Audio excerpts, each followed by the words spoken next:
Entertainment, best actress in a comic role, आणि या वर्षीची विजेती आहे प्राजक्ता हणमकर.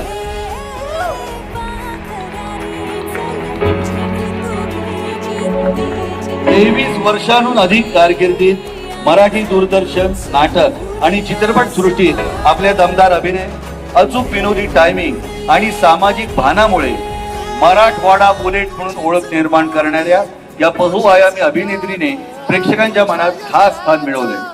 साहित्य, सामाजिक कार्य आणि अभिनय क्षेत्रातील उल्लेखनीय योगदानासह आता थांबायचं नाही या गाजलेल्या चित्रपटासाठी त्यांना अनेक पुरस्कार आणि नामांकन मिळाली आहेत. प्राजक्ता हणमकर, तुमच्यामुळे अनेकांचं आयुष्य प्रेरणादायी ठरलेलं आहे.